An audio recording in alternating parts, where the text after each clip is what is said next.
and welcome back to another video here on my channel. Thank you so much for clicking on this video today.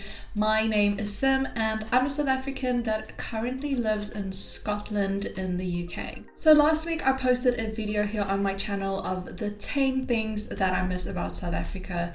I haven't been able to go back home since 2019 just because of the pandemic. So I've definitely felt a bit homesick at times, and that's what basically inspired the idea for that video. But in today's video I wanted to cover the opposite perspective and share the 8 things that I don't miss about South Africa. If you haven't seen the 10 things that I miss about South Africa yet, I'll link that to this video and then you can go check that out, because there's definitely a lot that I miss about my home country. But as you will see today, there's also a few things that I'm glad I don't have to deal with anymore. The first thing that I don't miss about South Africa is having to drive everywhere. I've just never really liked driving that much. I love being in the passenger seat, and I feel like I'm quite a good road trip partner because I'll sort out the music and the snacks, but I just prefer not to do the actual driving part. South Africa's infrastructure just isn't set up for pedestrians, I would say. There is a big lack of footpaths and safe places for pedestrians to walk. But the biggest reason why it's not easy to walk everywhere is because things are relatively far apart from each other. So it will take you quite a while to get around if you're going to be walking everywhere. In the UK, my experience has been completely different to that. And during my first 8 months in the UK, we didn't even have a car. Currently, we're living in Edinburgh in the city centre, and everything is so close by, so it's really easy to just walk everywhere. And it's actually more annoying driving around in the city centre because it's really hard to get a parking space. So walking is definitely preferred to driving, and if it's a little bit too far, you can always just use the bus as well. The second thing I don't miss about South Africa are those days that are just extremely hot. Don't get me wrong, I love sunny days and we definitely don't get enough of those here in Scotland. But there's like a limit to how warm you want it to be, and South Africa's weather definitely sometimes just goes far beyond that.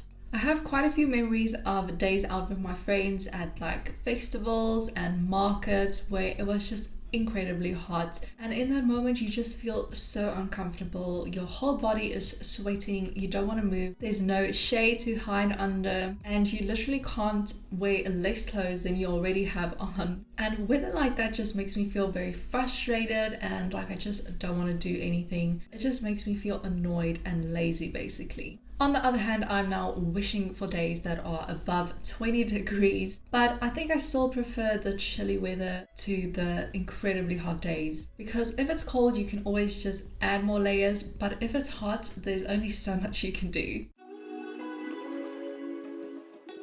The next thing that I don't miss about South Africa is the taxis. The taxis that I am referring to in South Africa are different than the taxis you might be familiar with if you haven't been to South Africa yet. These taxis are quite a popular method for public transport in South Africa, and it's a combi bus or a minibus that obviously fits more people in than a standard car. It might be a bit controversial that I'm saying I really don't miss taxis, because taxis do play a really important role in South Africa's public transport, and a lot of people depend on taxis to get around. The reason why I'm glad I don't have to deal with these taxis anymore is just because they are completely reckless on the road, and they basically think that no road rules apply to them. Taxis are always causing chaos on the road. They are always busy cutting someone off or going on the side to just push in at the front, and even driving people off the road. Firstly, these taxis are putting everyone else on the road in danger because they're not following the rules that are there to keep you safe. Secondly, they are putting the people's lives in danger that they are transporting. Oftentimes, people that use taxis won't have any other method of transport, so they are literally risking their lives just to get somewhere. Personally, I think that is really selfish and irresponsible from the taxi driver's side, and I don't understand why it's so hard to just follow the road rules. I can hear myself going on a bit of a rant now, so I'm gonna stop it there. But as you can hear, taxis that don't follow the rules just infuriate me. So I'm really glad that I don't have to deal with that on a daily basis anymore. Another thing that I don't miss about South Africa is the paranoia that comes with posting something or ordering something online. Oftentimes when you post something or when you are expecting something in the post, it's kind of like a guessing game of whether you are actually going to receive it or not. Sometimes it will take months to actually receive it. Sometimes there will be no problem. And other times you will just never receive it. I don't know if this is because there isn't a good system in place or if the system is under pressure and that's why it's not working. I've never really looked into it that much because people in South Africa have just basically stopped posting things. Whereas here in the UK, the Royal Mail is a really big deal. The postal service here in the UK is really efficient and you rarely have any troubles. But it also meant that we had to learn how to post things. Posting something might sound really straightforward, but if you didn't grow up doing that and on top of that you're also in a different country, but in the end we figured it out and obviously it's not that difficult once you know how to actually do it. The fifth thing about South Africa that I really don't miss is the struggles that you have with internet and phone providers. Obviously, customer service is not dependent on a country and you can have bad customer service everywhere in the world. But I feel like the customer service with South African internet and phone providers are exceptionally bad, and that's why I wanted to point it out. Don't expect to get a response on an email. That is definitely just wasting your time. You'll have to either phone them or go to the office or shop for someone to assist you. Like I said, bad customer service, you can get that anyway. But I have to be honest that every time I've actually contacted customer support here in the UK, which will either be on their contact form on their website or to email them, I've definitely always received a response. And unfortunately, that's not the case for service providers in South Africa. I'm sure everyone's expecting to hear the next thing on my list. Load shedding. I think load shedding started in South Africa when I was in matric, and this is your final year of high school in South Africa, and that is 10 years ago now. If you're not familiar with load shedding, it's this fun thing where you are left without electricity for a few hours even though you pay for it.